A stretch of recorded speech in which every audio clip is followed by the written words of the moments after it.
మంగళగిరి నియోజకవర్గ ప్రజలు చేసుకున్న అదృష్టం నారా లోకేష్ని ఎమ్మెల్యేగా గెలిపించుకోవడం. విషయంలోకి వెళ్తే తాడేపల్లి మహనాడు ఏరియా వాసులకు స్థానిక ఎమ్మెల్యే నారా లోకేష్ అభయహస్తం ఇచ్చారు. తరచుగా వచ్చే కృష్ణానది వరద ముంపునకు గురై నానా అగచాట్లు పడుతూ వస్తున్న మహనాడు ప్రాంత ప్రజలను ఇక ఆ సమస్య నుంచి లోకేష్ ఒడ్డెక్కిస్తున్నారు. కొన్ని దశాబ్దాలుగా ఉన్న కృష్ణా వరద ముంపు సమస్యను ఎమ్మెల్యే లోకేష్ శాశ్వత ప్రాతిపదికన పరిష్కరించేందుకు చొరవ చూపి నిధుల మంజూరుకు కృషి చేశారు. కొద్ది రోజుల కిందట జరిగిన రాష్ట్ర మంత్రివర్గ సమావేశంలో ఈ మేరకు అయ్యే 294 కోట్ల నిధులను లోకేష్ మంజూరు చేయించారు.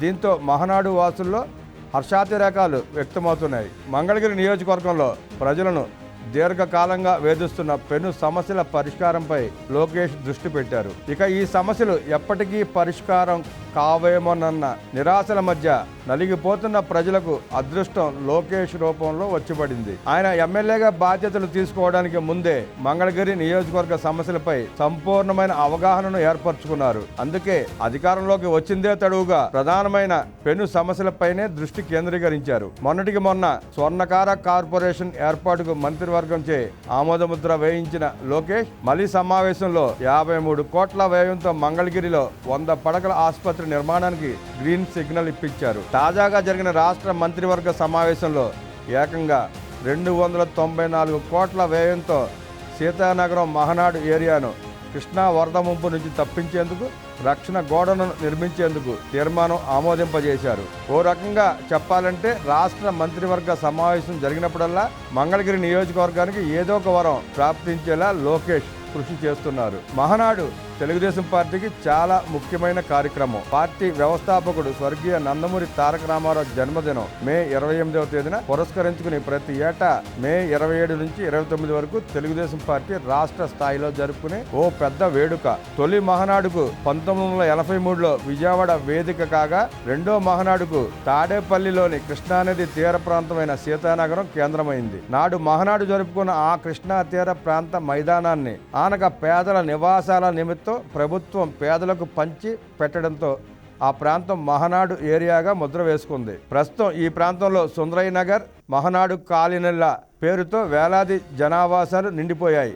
అయితే కృష్ణానదికి 5 లక్షల క్యూసెక్లకు మించి వరద వచ్చినప్పుడల్లా మహనాడు ప్రాంతం వరద ముంపునకు గురవుతూ వస్తోంది. ఈ సమస్యను శాశ్వత ప్రాతిపదికన పరిష్కరించాలంటే ప్రకాశం బ్యారేజీ దిగువనే బ్యారేజీ నుంచి కనకదుర్గమ్మ వారధి వరకు సుమారు 2 కిలోమీటర్ల పొడవున కాంక్రీట్ రిటైనింగ్ వాల్ రక్షణ గోడను నిర్మించాలి. వాస్తవానికి కృష్ణా వరదలకు అటు విజయవాడ వైపు కృష్ణలంక కూడా ముంపునకు గురవుతుంది. ఈ సమస్యను పరిష్కరించేందుకు గతంలో విజయవాడ వైపు కూడా కృష్ణా తీరం వెంబడ రిటైనింగ్ వాల్ నిర్మాణం చేశారు.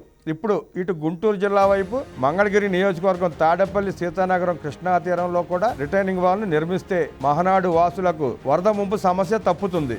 వాస్తవానికి మహనాడు వాసులు ఏనాడు అనుకొని ఊహించని వరాన్ని లోకేష్ వారికి ప్రసాదించినట్టే. ముంపు సమస్య పరిష్కారం కావాలంటే 100 కోట్లు కావాల్సిందే.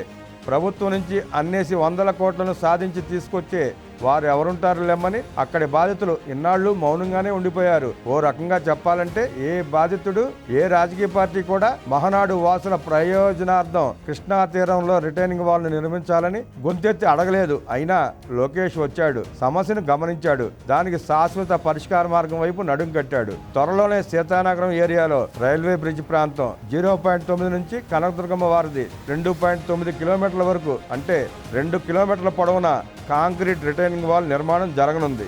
ఈ రక్షణ గోడ నిర్మాణంతో వరదల సందర్భంలో కూడా మహనాడు వాసులు ఏ ఆందోళన లేకుండా ప్రశాంతంగా జీవించే రోజులు రాబోతున్నాయి. 2019 ఎన్నికల్లో లోకేష్ని ఓడించుకున్నందుకు ఇప్పుడు ఆ నియోజకవర్గ ప్రజలు ఎంత బాధపడుతున్నారో చూస్తూనే ఉన్నాం, గమనిస్తూనే ఉన్నాం. అప్పట్లో కమల్ హాసన్ ఉండేవాడు, కరకట్ట కమల్ హాసన్. ఉత్తుత్తి మాటలు, పెద్ద ప్రలాపనలు తప్ప నియోజకవర్గానికి చేసింది ఏమీ లేదు. అత్యధిక మెజార్టీతో నారా లోకేష్ గారిని గెలిపించుకున్న మంగళగిరి నియోజకవర్గానికి రుణం తెచ్చుకునే కార్యక్రమంలో భాగంగా అనేక కార్యక్రమాలు చేపడుతున్న నారా లోకేష్ గారికి ప్రజలు, యువత, ఉద్యోగస్తులు అందరూ